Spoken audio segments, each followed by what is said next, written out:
Lecture number हमारा 31 होगा और ये हमारी बिजनेस की क्लास होगी। चैप्टर नंबर 6 कर रहे हैं, क्वेश्चन नंबर 8 डिस्कस करते हैं। कौन सा स्टेटमेंट 1 या 2?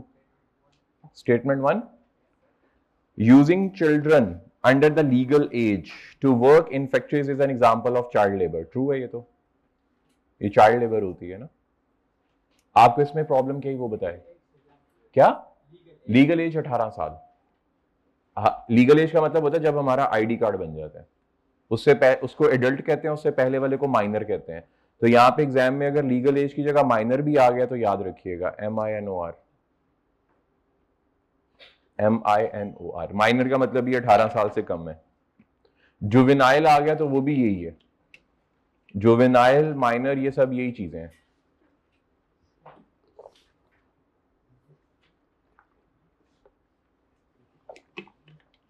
जी एनी अदर क्वेश्चन? स्टेटमेंट 2 ठीक है आपके लिए दोस्त? जी और क्वेश्चन कोई? 30?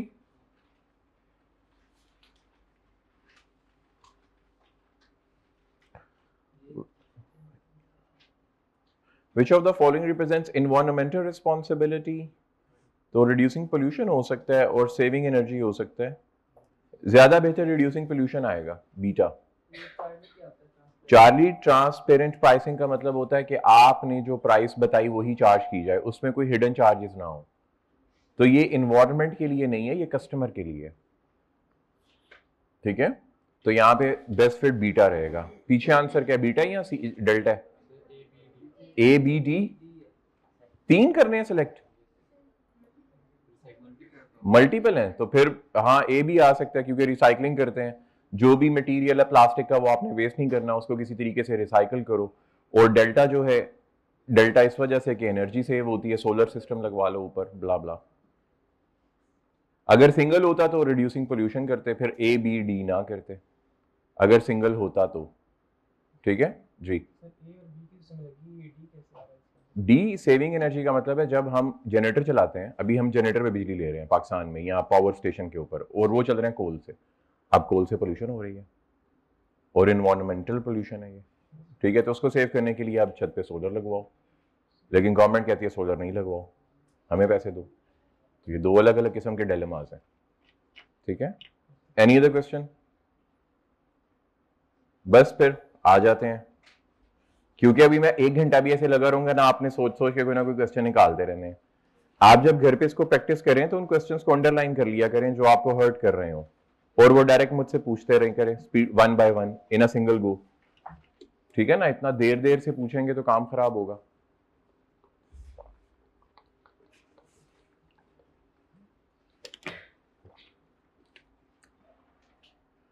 चलें जी, शुरू करते हैं। कॉन्सिक्वेंसेज ऑफ अनएथिकल बिहेवियर, इसमें से जो करवाऊं बस आपने वही करना एग्जाम के लिए। Possible consequences of unethical behaviour, अगर आप अपने बिजनेस लाइफ में कारोबार कर रहे हैं, किसी भी स्टेक होल्डर के साथ आप इंटरेक्ट कर रहे हैं, तो कौन कौन सी चीजें होंगी अगर आपका अनएथिकल बिहेवियर हुआ तो आपको भुगतनी पड़ेंगी। कौन कौन से रिजल्ट्स अगर आपका अनएथिकल बिहेवियर हुआ तो आपको भुगतने पड़ेंगे। सबसे पहले ब्रेकिंग द लॉ, अगर आपने लॉ तोड़ा तो क्या होगा। Business do something illegal, it may have to pay fines, तो आपको फाइन पे करने पड़ेंगे, बस इसमें यही याद रखना है। आपको लोगों को कंपनसेट करना पड़ेगा पैसों में या उनका इलाज करवा के, और उसके बाद आपको जेल भी हो सकती है, जेल फॉर डायरेक्टर्स। समझ गए? ये 3 कॉन्सिक्वेंसेज हैं कि अगर आपने कानून तोड़ा तो फाइन होगा, लोगों को हर्जाना देना पड़ेगा, और तीसरा जेल जाना पड़ेगा। इनमें से कोई एक हो सकता है या 2 भी हो सकते हैं। पब्लिक प्रेशर जब आता है आप पे तो क्या हो सकता है। इवन इफ समथिंग लीगल, अगर कुछ लीगल भी है लेकिन अनएथिकल है, जैसे कि पाकिस्तान में एक होती थी, एक इनड्राइव है, एक येंगो है, एक उबर है, तीसरी क्या थी, चौथी? क्रीम। अब करीम वालों ने मोटरसाइकिल लॉन्च की, पहले वो सिर्फ गाड़ियां थी ना, ठीक है, उन्होंने मोटरसाइकिल लॉन्च की। तो जब उन्होंने मोटरसाइकिल लॉन्च की तो क्या हुआ, उनके जो सीईओ हैं उन्होंने एक एडवर्टाइजिंग कैंपेन चलाई। वो मोटरसाइकिल पे बैठे हैं, पीछे दुल्हन बैठी हुई है, और उसकी टैगलाइन कुछ ऐसी थी कि मुझे एग्जैक्ट याद नहीं है, कि अगर आपकी शादी आपकी मर्जी से नहीं हो रही तो क्रीम बाइक मंगवाएं और टाइम से भाग जाएं। ठीक है, उन्होंने ये होर्डिंग मेरा ख्याल है कराची में लगवाई, इस्लामाबाद में लगवाई और लाहौर में लगवाई। ये 3 बड़ी सिटीज में उन्होंने ये होर्डिंग लगवाई। अब वहां पे बैकलैश आ गया। ये एडवर्टाइजमेंट लीगल है या नहीं है? लीगल है ना, इसमें ऐसी क्या बात है? अब घर से भगाना और पीछे एक लड़की को ऑब्जेक्टिफाई करना, ये अनएथिकल है, हाईली अनएथिकल है। बात समझे? जिस दिन मुआशरे में वाकई में एथिक्स और अनएथिक्स के ऊपर चीजें डिसाइड होना शुरू हो गई, एथिकल बाउंड्रीज और अनएथिकल बाउंड्रीज के ऊपर डिसाइड होना शुरू हो गई, आपको क्या लगता है ड्रामाज में हीरो हीरोइन आएंगे या नहीं? नहीं। क्यों? क्योंकि एक उसमें से ऑब्जेक्ट का रोल प्ले कर रहा होता है, सिर्फ एक चीज, इंसान का रोल नहीं। अगर ऐसी कोई कमेटी बन गई जो ये फैसला करे ये एथिकल है या अनएथिकल है, तो हमारे मुआशरे में जो ऑब्जेक्टिफिकेशन है वो किसको की जाती है? किसकी की जाती है? खवातीन की। हर ड्रामे में खवातीन विलन होती है, हर ड्रामे में हीरो का दिल खातून तोड़ के भाग जाती है, ऐसा ही होता है। सही है? सही कह रहा हूं बेटा? अब इसका मतलब यह है कि जानबूझ के कह लो या कुछ भी कह लो, मुझे नहीं इसका पता, कि खवातीन को हिट किया जाता है, उनको ऑब्जेक्टिफाई किया जाता है। अब ये लीगल है लेकिन हाईली अनएथिकल है। लीगल है ना, लेकिन हाईली अनएथिकल है। समझ गए बात को? फिर उसके बाद क्या होता है? If the public think it's immoral, लेकिन अनफॉर्चुनेटली पाकिस्तान की पब्लिक इसको मॉरल समझती है। पाकिस्तान की पब्लिक इसको मॉरल समझती है, तो ये इमोरल नहीं समझा जाता इन चीजों को। करीम वाले भाई साहब ने जो किया, जो भी उनके सीईओ से इंटेंशनली हुआ या अनइंटेंशनली हुआ, उनको बैकलैश आ गया अच्छा खासा। लोगों ने कहा तो हाईली इमोरल है, तो उन्होंने एक दिन के अंदर अंदर सारी होर्डिंग्स डिसमेंटल कर दी, जो उन्होंने प्रेजेंट की हुई थी वो सारी उन्होंने उतार दी। समझे बात को? क्योंकि पब्लिक प्रेशर आया। वो लीगल नहीं था लेकिन क्या था? इमोरल था। क्या था? इमोरल। लेकिन अगर आम आवाम किसी भी मोरालिटी को ब्रीच कर दे, बाईपास कर दे, खत्म कर दे, और वो किसी हाईली अनएथिकल चीज को भी मॉरल बना दे, तो फिर ये पब्लिक प्रेशर नहीं आता। फिर पब्लिक प्रेशर नहीं आता। वो बात समझ गए हो? जैसे कि सड़क के ऊपर खड़े होकर सिगरेट पीना एथिकल है या अनएथिकल है? कोई आपको रोकता है? क्योंकि इसको मॉरलाइज कर दिया गया, ठीक है यार पी सकते हो। समझ गए? 4 लड़कों का किसी चौक में खड़े होकर ऊंची ऊंची आवाजें लगा के हंसना अनएथिकल है, इमोरल भी है, लेकिन नॉर्मलाइज कर दिया गया। सोसाइटी ने इसको क्या कर दिया? नॉर्मलाइज कर दिया। बात समझ गए? लड़कों का रात को देर तक बाहर रहना, मोटरसाइकिलें चलाना, लड़ाइयां करना। अभी 14 अगस्त गुजरा है तो आपने रील्स देखी होंगी, लड़े हर जगह लड़ाइयां हो रही हैं। देखा है? फेसबुक पे बड़ी ऐसी वायरल हुई हैं। तो मैं भी ऐसी चीजें देखता रहता हूं। समझ रहे हो बात को? तो ये हाईली क्या है? अनएथिकल। लेकिन नॉर्मलाइज हो गया। आप बाजे बजाओ, मोटरसाइकिलों के ऊपर वो वन व्हीलिंग करो, झंडे लगा के पूरी टीम, पूरे उसको कम्युनिटी को आवाजार कर दो, तो यहां पे पब्लिक प्रेशर आएगा कि नहीं? नहीं आता। बात समझ गए हो? मौलाना समझ गए क्या? कि भाई अगर सोसाइटी किसी चीज को नॉर्मलाइज कर दे, वो एथिकल हो या अनएथिकल हो, फिर मैटर नहीं करता। ये मैटर कब करेगा? जब सोसाइटी ने उसको इमोरल समझा होगा। The government might make it illegal, तो फिर गवर्नमेंट उसको इलीगल कर सकती है। गवर्नमेंट इसको क्या कर सकती है? इलीगल। Reputation risk. अब रेप्यूटेशन रिस्क क्या होता है? Business with bad image. मिसाल लेता हूं मैं, बड़ी सिंपल सी आपको एक छोटी सी साइकोलॉजिकल ट्रिक समझाता हूं।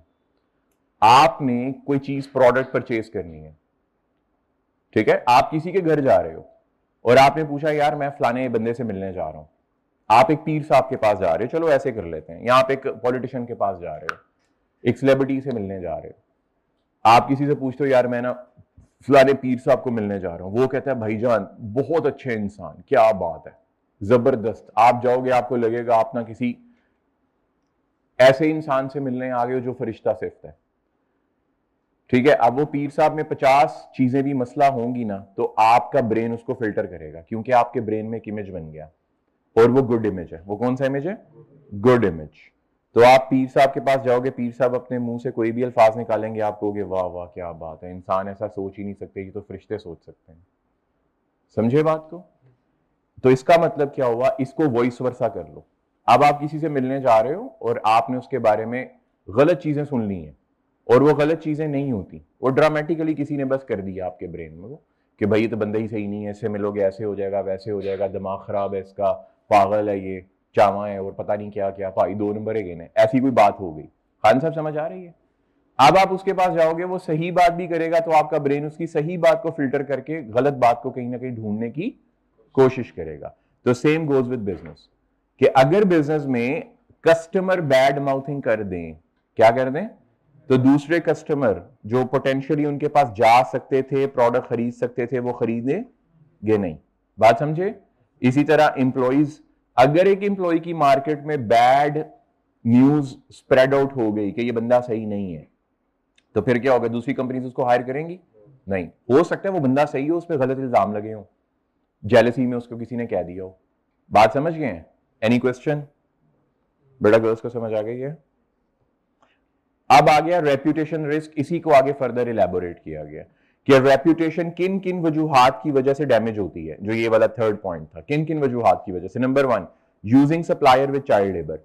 अगर आपका सप्लायर चाइल्ड लेबर यूज कर रहा है तो आपको उससे बिजनेस नहीं करना चाहिए, आपको उसके साथ बिजनेस नहीं करना चाहिए, क्योंकि चाइल्ड लेबर यूज करना अनएथिकल भी है और इलीगल भी है, और आप उसको कंडोन करोगे अगर आप उसके साथ बिजनेस करोगे। कंडोनिंग पता था ना, पढ़ा ना हमने, कंडोनिंग unethical behaviour.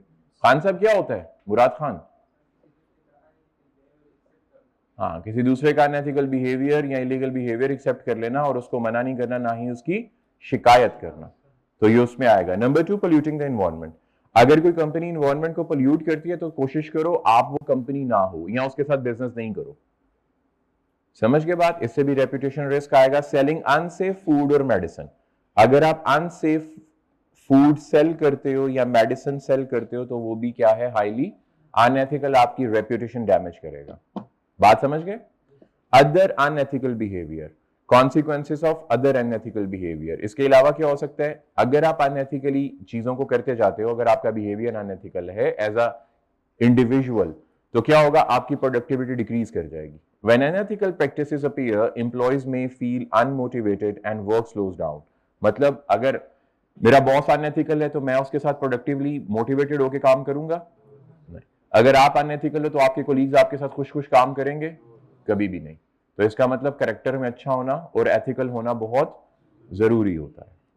Loss of respect, तो भाई लीडर अपनी रिस्पेक्ट लूज कर देते हैं, ऐसा ही होता है। If leaders make more poor decisions, employee may lose trust and respect for them.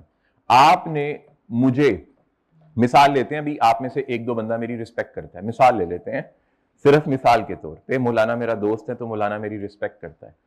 मौलाना क्या करता है? मुझे रात के टाइम सिगरेट पीते देख लेता है कि मैं रोड पे खड़ा हूं और सिगरेट पी रहा हूं, तो मौलाना क्या समझेगा? सर को डिप्रेशन है, कोई बात नहीं, पी सकते हैं, या घर से मार पड़ी होगी, घर से निकाल दिया होगा तो सिगरेट पी सकते हैं, तो ट्रस्ट ब्रीच नहीं हुआ। ऐसा ही है। फिर मौलाना ने मुझे चोरी करते देख लिया, तो मौलाना के दिल में क्या आएगा? कोई बात नहीं भाई, सर भी तो इंसान है ना, पैसों की जरूरत हो सकती है, चोरी कर ली तो क्या बड़ा गुनाह किया। अब इसमें से कोई भी चीज मौलाना ने देख ली तो मौलाना का मुझ पर ट्रस्ट क्या हो जाएगा? ब्रीच हो गया। क्या हो गया? अब मैं मौलाना के सामने जितनी मर्जी नेक बातें करूं, उनको मुझ पर ट्रस्ट आएगा? नहीं ना आएगा। क्यों? एक इमेज बनी हुई थी, वो टूट गई। बात समझ गए? तो यही बात यहां पे है। तो रिस्पेक्ट क्या हो जाएगी? लूज हो जाएगी। लॉस ऑफ पब्लिक क्रेडिबिलिटी, अगर एक कंपनी अनएथिकल प्रैक्टिसेस में इन्वॉल्व होती है तो उसकी पब्लिक क्रेडिबिलिटी लूज हो जाती है। बात समझे? लोग उस पर ट्रस्ट नहीं करते। आप में से जैको गाड़ी सुनी है किसी ने? JAECO सुनी है? इसके बारे में बहुत ज्यादा बैड माउथिंग हो रही है सोशल मीडिया पे। तो क्या हो रहा है? जो न्यू कस्टमर है वो रिलक्टेंट हो गया, क्योंकि इनकी क्रेडिबिलिटी लूज हो रही है, इनकी क्रेडिबिलिटी लूज हो रही है। बात समझे? मिसाल लेते हैं, शाहरुख खान साहब हैं, वो अपने घर से निकले जैको लेके, ठीक है, ये सिर्फ पढ़ाने की हद तक है, जैको से मेरा कोई लेना देना नहीं है, मैंने तो इसका दरवाजे को भी हाथ नहीं लगा के देखा, तो लिहाजा ये कोई वो वाली चीज नहीं यार, ऑनलाइन जाना होता है ना, बहुत मसले हो सकते हैं। ठीक है, शाहरुख खान साहब जैको लेके निकले, शाहरुख खान साहब ने गियर शिफ्ट किया, उसको स्पोर्ट्स मोड पे किया, वो भागने की बजाय ना स्लो हो गई। अब शाहरुख खान साहब वीडियो बना रहे थे, अवाम ने देख लिया यार ये काम खराब हो गया, और शाहरुख खान साहब ने कह दिया यार मेरे तो पैसे वेस्ट हुए हैं। अब जितने उनके फॉलोअर देखने वाले हैं वो जैको परचेज करेंगे? तो पब्लिक क्रेडिबिलिटी एकदम से ड्रॉप कर जाएगी, धड़म नीचे आ जाएगी। बात समझ रहे हैं? इतना ज्यादा इसका इंपैक्ट आता है, रियल में इतना ज्यादा इंपैक्ट आता है। Legal issue, serious unethical act can lead to heavy fines, legal battles and even jail time. मुझे इस कॉलेज से निकाल दिया जाए बगैर नोटिस के, अभी मैं नीचे जाऊं तो मुझे सर बुलाए और कहे मतलब साहब आपने आज अभी से ही with immediate effect you are terminated. अब मैं क्या करूंगा? मैं भाग के जाऊंगा कहां पे? Labour court. कंज्यूमर नहीं हो भाई, एनजीओ नहीं, एनजीओ कोई नहीं है पाकिस्तान में, टीचर्स की कोई एनजीओ नहीं है। मैं लेबर कोर्ट भाग के जाऊंगा और मैं जाके कहूंगा भाईजान इन्होंने ज्यादती की थी, मैंने काटता है, मेरे छोटे छोटे बीवी बच्चे ने परेशान हो गए ने, डिप्रेशन चले गए ने। ऐसे ही रोते हैं वहां पे, सही कह रहा हूं आपको। मैं मजाक में जितनी भी ऐसे बातें करता हूं वो रियल में ऐसे ही होती हैं, ठीक है? तो यहां पे लीगल कोर्ट में अब मैं लीगल बैटल करूंगा और ज्यादा चांसेस है केस कौन जीतेगा? मैं, ठीक है? क्योंकि लेबर कोर्ट में ज्यादातर वो दिया जाता है बेनिफिट ऑफ डाउट किसको? मासूम गरीब इंसान को। तो एम्प्लॉय गरीब होता है ना, तो ये हो सकता है उसमें, नहीं हो सकती इस किस्म के मामलात में। लेकिन जेल कब हो सकती है? जब अनसेफ फूड सेल कर रहे हो। अनसेफ फूड सेल किया, किसी को कोई बीमारी लाहक हुई और वो फोत हो गया, तो अब आपको जेल होगी। पुअर एम्प्लॉय परफॉर्मेंस, एम्प्लॉयज में ignore rules and make mistakes if they think follow ethics want help them. तो फिर क्या होता है? अगर एम्प्लॉय को लगे यार मेरे बॉस भी अनएथिकल है, मैंने अनएथिकल होके क्या कर लेना है, मैं रेड सिग्नल खड़ा हूं बाइक के ऊपर, पीछे से गाड़ी वाला आ रहा है, सिग्नल तोड़ के जा रहा है, एक और बाइक वाला आया, सिग्नल तोड़ के चला गया, तो मैं खड़ा रहूंगा? मैं भी करूंगा यार मैं खड़े होके क्या कर रहा हूं, मैं भी तोड़ के चले जाता हूं, ऐसा ही होगा ना? तो ये वही मसला है कि जब हमारे इर्द गिर्द के सारे लोग अनएथिकल होंगे तो मैं एथिकल रह के क्या ही कर लूंगा? मेरे एथिकल रहने से क्या चेंज आएगा? कोई चेंज आएगा? बिल्कुल आता होता है। हमें पता नहीं है इस चीज का, और हमें यह भी सोचना है कि हमने अल्लाह रब्बुल इज्जत को भी जवाब देना है। बात समझे? ले जी, डैमेज एम्प्लॉय रिलेशन। अगर आप अनएथिकल हो तो आपके कोलीग्स के साथ आपके रिलेशनशिप क्या हो जाएंगे? डैमेज। ये उतना ही कॉमन सेंस से आसान है जितना आपको समझ में आया। कोई ऐसी बात जो आप घर पे जाके दोबारा पढ़ेंगे, इसको सिर्फ एक दफा वैसे ही अपनी इंग्लिश समझने के लिए, इंप्रूव करने के लिए पढ़ लीजिएगा, ये एग्जाम में नहीं आता, ठीक है? अभी तक तो नहीं आया एग्जाम में, आ जाए तो मुझे नहीं पता, मैंने पढ़ा दिया, बस इसको ऐसे ही याद रखना जैसे पढ़ाया है। बेटा गर्ल्स को समझ आ गई है? कोई क्वेश्चन है तो प्लीज मुझसे पूछ सकते हैं। अब जो एग्जाम में पेपर आता है वो करवाने लगा हूं आपको। Managing unethical behaviour in business. जब आप किसी फर्म में जाएंगे ना, और लिखो यार बाद में लिख लेना भैया, इंपॉर्टेंट लिख के क्या मिलेगा आपको? ऊपर आईएमपी लिख लोगे तो क्या ही मिल जाएगा, वो कौन सा आपके दिमाग में घुस जाना है। जब आप किसी बड़ी फर्म में जाओगे ना आर्टिकल्स करने, तो आपको फर्स्ट डे ओरिएंटेशन दी जाती है। उस ओरिएंटेशन में आपको बताया जाता है कि आपने प्रोटोकॉल्स, जो फर्म के प्रोटोकॉल हैं, वो किस तरह फॉलो करने हैं, क्या चीज करनी है, क्या चीज नहीं करनी, ये वहां पे आपको बता दिया जाएगा, ताकि आप इंटेंशनली या अनइंटेंशनली कोई भी अनएथिकल डिलेमा में या एथिकल डिलेमा में इन्वॉल्व होने से क्या कर सकें? बच सके। बात समझ गए? जो पीछे बॉयज बैठे हुए हैं, इधर वाले भाई साहब, वो समझ आ रही है? चलो, अब इसको हम करते कैसे हैं? सबसे पहले हम अपने इंप्लॉइज को एजुकेट करते हैं। अपने इंप्लॉइज को क्या सिखाते हैं? एथिकल स्टैंडर्ड सिखाते हैं। क्या चीज एथिकल है, क्या चीज एथिकल नहीं है। जैसे मैं अक्सर क्लास में मिसाल देता हूं, एक लड़का दूसरे लड़के को यार कह दे, वो यार मेरी बात तो सुन, एथिकल है? एथिकल है, काम पे कह सकते हैं, अपने कोलीग को, बॉस को नहीं। अच्छा, बॉस को भी कह दिया जाता है आजकल के अल्फाजों में, कोई मसले वाली बात नहीं। लेकिन अगर आपकी बॉस लड़की हुई और आप आदमी हो तो फिर हाईली अनएथिकल होगा। वैसे वो भी कह दिया जाता है, मैंने आईटी फर्म्स में बड़ा सुना हुआ है, कह देते हैं। और डेली उनका इंटरेक्शन होता है, उनको एक दूसरे पे भरोसा आ जाता है, तो वो स्पीड में बोल जाते हैं, ये तकिया कराम बन जाते हैं, यार गल सुनी जरा। अब लड़की को तो नहीं मैं कह सकता ना यार गल सुनी, ठीक है? अच्छा, अगर मैं आप में से किसी खातून को कह दूं तो कितनों को अच्छा लगेगा? ठीक है यार हमारे बाप की हैसियत रखता है, कह दिया तो क्या फर्क पड़ता है, एक, बाकी को बुरा लगेगा। ये बाउंड्री है आपकी और मेरी, एथिकल बाउंड्री है। और लड़कों को कह दूं अच्छा लगेगा। लड़कों का कोड होता है ना, ब्रो कोड होता है, ठीक है? तो यहां पे भी ये एजुकेट करना है एम्प्लॉइज को कि भैया एथिकल स्टैंडर्ड्स अलग हैं और अनएथिकल स्टैंडर्ड्स घर पे रख के आओ। वो बात समझ गए हो?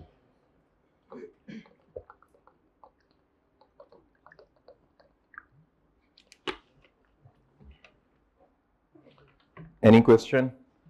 Share news about ethical issues. अगर कंपनी में कोई नई अमेंडमेंट की है, कोई नई चीजें इंट्रोड्यूस करवाई हैं, जिसका अपने क्लाइंट को बताना, अपने स्टेक होल्डर्स को बताना, अपने एम्प्लॉयज को बताना जरूरी है, तो वो उनसे शेयर किया जाएगा। Lead by example. पहले वो काम लीडर करेंगे, लीडर को देख के कौन करेगा? एम्प्लॉय करेगा। ठीक है। Have both formal and informal programmes to promote ethics. तो आपको फॉर्मल और इनफॉर्मल ट्रेनिंग्स करवानी पड़ेंगी, बार बार ट्रेनिंग करवानी पड़ेगी, फॉर्मल एंड इनफॉर्मल ट्रेनिंग करवानी पड़ेगी। एक दफा ना मैं एक ट्रेनिंग में था और मैं एंटी हरेसमेंट की प्रैक्टिस करवा रहा था और मैंने ऑडियंस को नहीं बताया हुआ था। ये रियलिटी में मेरे साथ हुआ था। एक सेशन में था, मैं एंटी क्या करवा रहा था? एंटी हरेसमेंट प्रैक्टिस करवा रहा था। क्या चीज एंटी हरेसमेंट होती है, क्या चीज हरेसमेंट नहीं होती। तो अनफॉर्चुनेटली जो पहला कैंडिडेट थी वो एक खातून थी। मैं एंड पे बैठता था और बाकी सारे ऐसे ही स्टूडेंट्स आपके जैसे ऑडियंस आगे बैठी होती थी। खातून मैंने यहाँ पे बुलाया उनको तो वो आ गई। मैंने कहा कौन वॉलंटियर करेगा? तो उन्होंने हाथ खड़ा कर दिया। मैंने कहा आ जाए बच्चे। वो आके बैठ गई। मैंने उनसे 2 ऊट पटांग क्वेश्चन पूछे। मैंने कहा अगर आपसे आपकी वर्किंग प्लेस पे पूछा जाता है what do you believe in, love marriage और अरेंज मैरिज? ठीक है, एक लड़की से ये क्वेश्चन पूछना चाहिए? नहीं। अगर मैं आप में से किसी से पूछ लूं तो बेटा वर्किंग प्लेस पे ऐसे ही क्लास में बैठे बैठे पूछ लिया, क्या आंसर होगा? पुत्र आप लोग इतनी ज्यादा माशाल्लाह वो हैं, क्या कहते हैं, जानदार को क्या कहते हैं? जा काम कर जाके साईं। ये कौन साईं बोला है यहाँ पे? मुछा ना बोले होने दाढ़ी वाला। बेटा कोई तो आंसर देना कि इसका रिप्लाई क्या देंगे आप? चलें आपसे पूछता हूँ बच्चे। हाँ हाँ आपसे पूछ लेंगे। सॉरी, नहीं इसमें ऑनेस्ट ओपिनियन देना ही नहीं है ना। This is called manipulation. बेटा आपने अल्फाजों को मैनिपुलेट करना है ना। यहाँ पे कोई रिश्ता रिश्ता खेलने थोड़ी ना आया हुआ है। सही है ना? तो यहाँ पे आप लोगों ने स्ट्रेट आंसर देना ही नहीं होता कि नहीं सर मैं अरेंज मैरिज करूंगी, नहीं सर मैं लव मैरिज करूंगी। ऐसे नहीं होते। वर्किंग प्लेस पे हम लोग प्रोफेशनल हैं, बात समझ गए? और वर्किंग प्लेस पे हमें इतना दाना होना है कि हम ऐसे क्वेश्चंस का, जो ये पर्सनल कैपेसिटी का क्वेश्चन है, इसका क्या रिप्लाई दे सके। अच्छा जब मैंने पूरा सेशन कर लिया एंड पे मैंने इसके रिप्लाई दिया कि बेटा ये इसका रिप्लाई होता है, वो बंदी क्या किया, चलो जो भी किया, वो उल्टा मुझ पे हरासमेंट का मसला आ गया कि भाईजान इसने ऐसे क्वेश्चन पूछे हैं। खैर तो फिर उनको पता चल गया कि ये उसका हिस्सा था और वो मोहतरमा गुस्सा कर गई। समझे बात को? अब ये क्या थी? फॉर्मल और इनफॉर्मल बाउंड्री जो मैं सेट कर रहा था उस सेशन में, कि मैं फॉर्मल ट्रेनिंग करवा रहा था लेकिन इनफॉर्मल, ताकि मैं बताऊं ही ना, ताकि मैं बताऊं ही। यहां पे आप कोई भी आता है, मैं आपके उल्टा क्वेश्चन पूछता हूं, अब आप एकदम परेशान हो गए, यार ये सर को क्या हो गया, पागल हो गया, ऐसा होता है। वहीं पे आपका इंटेलेक्चुअलिज्म नजर आता है कि आप कितने दाना हो, कि आप उस सिचुएशन को किस तरह डील करते हो। बात समझ रहे हैं? अगर आप वहां पे परेशान हो गए, हंसना शुरू हो गए, नीचे मुंह कर लिया, आंखें झुका ली, इसका मतलब आप लेस कॉन्फिडेंट हो और इंफीरियरिटी कॉम्प्लेक्स का शिकार हो। बेटा दोस्त को समझ आ रही है मैं क्या कहना चाह रहा हूं? तो आपकी हाजिर दिमागी और प्रोफेशनल हाजिर दिमागी, presence of mind does matter. बात समझ रहे हो? और समझ गए हो? तो ये चीजें होती हैं जो बड़ी बड़ी ऑर्गेनाइजेशंस में फॉर्मल ट्रेनिंग में करवाई जाती हैं, ताकि वहां पे हम बच्चे बच्चियां नहीं है। वहां पे अगर आप 21 साल 20 साल की एज में भी आर्टिकल्स में जाते हो या 23-24 साल की एज में कहीं पे जॉब करने जाते हो, तो आपको इतना पता होना चाहिए कि आपके वर्ड्स किस तरह हर्ट करेंगे, आपके वर्ड्स किस तरह हर्ट करेंगे दूसरों को। Any question? चले जी आगे बढ़ते हैं। Corporate code of ethics. अब जो कॉर्पोरेट कोड ऑफ एथिक्स है ये हमारे सिलेबस में बस एमई आईकैप वालों ने थोड़े से डाल दिए हुए, ये हमारा काम ही नहीं है। न्यूयॉर्क स्टॉक एक्सचेंज के कॉर्पोरेट कोड ऑफ एथिक्स पढ़ने हमारा काम नहीं है। आप लोग जब भी ऑडिट में जाएंगे तो ऑडिट में जाके आप लोग कॉर्पोरेट गवर्नेंस पढ़ेंगे। कॉर्पोरेट गवर्नेंस, कॉर्पोरेट गवर्नेंस पढ़ेंगे, उसमें आपको ये कोड ऑफ एथिक्स बताए जाएंगे जो कॉर्पोरेट में यूज होते हैं। कॉर्पोरेट मतलब बड़ी बड़ी कंपनीज में यूज होते हैं। रिटन गाइडलाइंस होती हैं, रिटन गाइडलाइंस एम्प्लॉयज के लिए होती हैं कि एम्प्लॉयज में किस सिचुएशन को किस तरह डील करना है, एम्प्लॉयज ने किस सिचुएशन को किस तरह ताकि उनकी जॉब को भी खतरा ना आए और वो किसी अनएथिकल मिसकंडक्ट में भी इन्वॉल्व ना हो। हमारे जो सिलेबस में है और जो टेस्ट होते हैं वो आईकैप के कोड ऑफ एथिक्स हैं। किसके कोड ऑफ एथिक्स हैं? आईकैप ने कोड ऑफ एथिक्स दिए कि जितने भी आईकैप के मेंबर होंगे जो ACA होंगे या FCA होंगे, जब आप CA क्वालिफाई कर जाएंगे तो आप ACA बन जाएंगे, और जब आपको प्रैक्टिस करते हुए मार्केट में 5 साल गुजर जाएंगे ACA बनने के बाद, फिर आप FCA बन जाएंगे। ठीक है? ACA associate chartered member of chartered accountancy और F से फेलो होता है, fellow member of chartered accountancy of ICAP. समझ गए बात को? तो यहां पे आईकैप ने कहा मेरे जितने भी मेंबर हैं वो इंटेग्रिटी वाले होने चाहिए। इंटेग्रिटी का मतलब वो ऑनेस्ट होने चाहिए। जो भी मेरे मेंबर हैं वो झूठ नहीं बोलें काम की जगह पे, वर्किंग प्लेस पे। वो अपने किसी भी स्टेक होल्डर के साथ स्ट्रेट फॉरवर्ड बात करें, सीधी बात, नो बकवास। सुना हुआ है ना? स्ट्रेट फॉरवर्ड रहे। अगर वो स्ट्रेट फॉरवर्ड नहीं होंगे, वो ऑनेस्ट नहीं होंगे, तो वो अनएथिकल मिसकंडक्ट कर रहे हैं। बात समझ रहे हैं?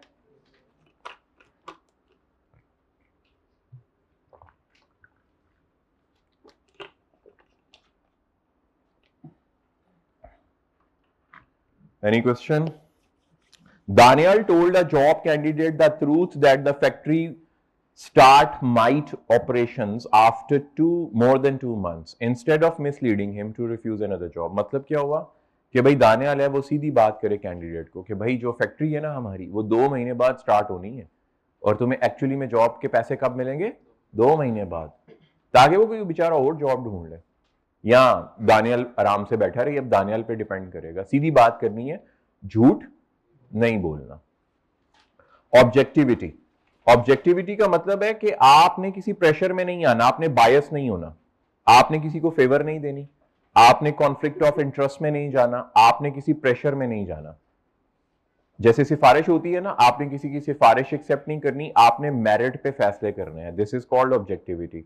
जितने भी मेंबर होंगे आईकैप के वो मेरिट पे फैसले करेंगे जब वो किसी कंपनी का ऑडिट कर रहे होंगे।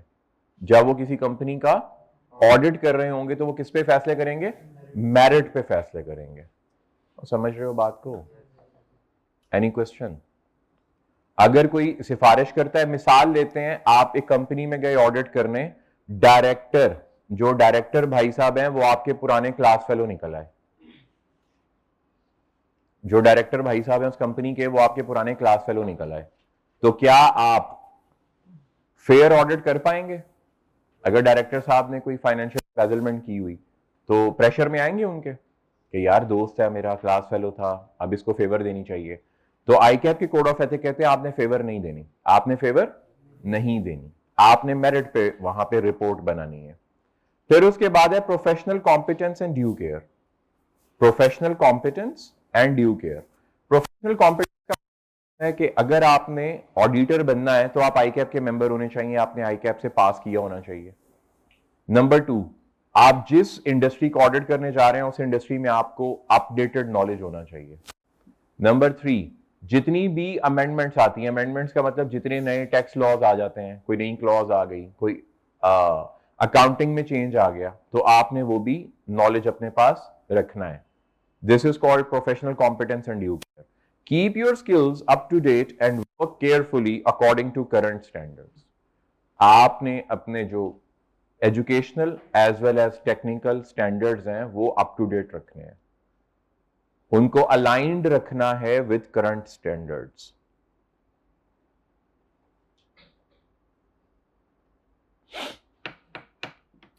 Any question? कॉन्फिडेंशियलिटी। कॉन्फिडेंशियलिटी का मतलब क्या है? यहां पे आपने अपने क्लाइंट के राज रखने हैं, आपने अपने क्लाइंट के राज रखने हैं। जैसे डॉक्टर होते हैं ना, वो अपने पेशेंट की हिस्ट्री किसी को बताते नहीं है, इसी तरह जो क्लाइंट है उसकी हिस्ट्री आपने किसी को भी नहीं बतानी। अपने क्लाइंट के बारे में दूसरे क्लाइंट को इंफॉर्मेशन नहीं देनी, क्योंकि उसको ऑडिट किया होगा ना तो आपके पास सारी इंटरनल इंफॉर्मेशन होगी। पता है ना ऑडिट क्या होता है? आपने उसकी बुक्स ऑफ अकाउंट्स की जांच पड़ताल की हुई है। समझ गए बात को? तो आपके पास उसकी सारी इंफॉर्मेशन होगी और वो इंफॉर्मेशन किसी दूसरे को नहीं देनी, कॉन्फिडेंशियलिटी मेंटेन करनी है। प्रोफेशनल बिहेवियर, भाई प्रोफेशनल बिहेवियर का मतलब है अगर आप आई कैप के मेंबर हो तो आप कोई ऐसा काम ना कर दो जिससे लोग कहें कि ये सीए हो के ऐसे लोग हैं। समझे बात को? अब वो कौन कौन से काम हो सकते हैं? 2 CFOs argued and fought verbally on national TV, कि 2 CFO बैठे हुए हैं नेशनल टीवी के ऊपर और डिबेट हो रही थी और लड़ना शुरू हो गया, गालम गलोच। ठीक है, गालम गलोच शुरू कर दी उन्होंने। डैमेजिंग दी प्रोफेशन इमेज, इससे क्या होता है, लोग उस प्रोफेशन से क्या करते हैं, क्या करते हैं, दूर हो जाते हैं। समझ गए बात को? Any question? तो ये 5 चीजें हैं जो आई कैप कहता है कि मेरे मेंबर में होनी चाहिए। नंबर 1, इंटेग्रिटी होनी चाहिए, वो ऑनेस्ट हो, ब्राइब श्राइब ना ले। नंबर 2, ऑब्जेक्टिविटी, बायस नहीं होना चाहिए, मेरिट पे फैसला करे, किसी के प्रेशर में ना आए। नंबर 3, प्रोफेशनल कॉम्पिटेंस, उसके पास अपडेटेड नॉलेज होना चाहिए। नंबर 4, कॉन्फिडेंशियलिटी, वो कोई भी इंफॉर्मेशन अपने क्लाइंट की किसी दूसरे क्लाइंट को ना बताए। और नंबर 5, प्रोफेशनल बिहेवियर, उसका बिहेवियर प्रोफेशनल होना चाहिए, वो पढ़ा लिखा लगना चाहिए, कोई ऐसा काम ना करे जिससे डिस्ग्रेस हो किसकी, आई कैप की और सीए की। बात समझ गए? और इसी के साथ हमारा चैप्टर खत्म हो गया। अब देखो कितना आसान है ये, इसमें कोई मुश्किल है, कोई टेक्निकल पॉइंट है? ये सारा कॉमन सेंस है, सारे का सारा कॉमन सेंस है, इसमें कोई टेक्निकल चीज नहीं है जो आपको परेशान करे, घर जाके रट्टे मारने पे मजबूर करे। बस आपने इसको एक दफा पढ़ना है 15-20 मिनट और इसके एमसीक्यूज करने हैं। जिस तरह बेटा यहाँ पे एमसीक्यूज हैं, सेम एमसीक्यूज है, इसी पैटर्न के ऊपर आपको फाइनल में आते हैं। समझ रहे हैं बात को? दिमाग लगा के एमसीक्यूज करेंगे तो दिमाग लगा के हो भी जाएगा। तो कल मैं उम्मीद करता हूं आप सभी इसके एमसीक्यूज कंप्लीट करके आएंगे 56, और कल हम चैप्टर नंबर 7 स्टार्ट करेंगे। चैप्टर नंबर 7, इसके टोटल 9 चैप्टर्स हैं, इसके टोटल 9 चैप्टर्स हैं। चैप्टर नंबर 7 खत्म हो गया तो आपका 80% सिलेबस खत्म हो गया। ठीक है, और चैप्टर नंबर 7 4 दिन का है, इस सैटरडे खत्म हो जाएगा। ऑनलाइन वालों अपनी दुआ में याद रखिएगा, वैसे टाइम पड़ा हुआ है, फिर भी अल्लाह हाफिज। आप लोग मुझसे क्वेश्चन पूछ सकते हैं।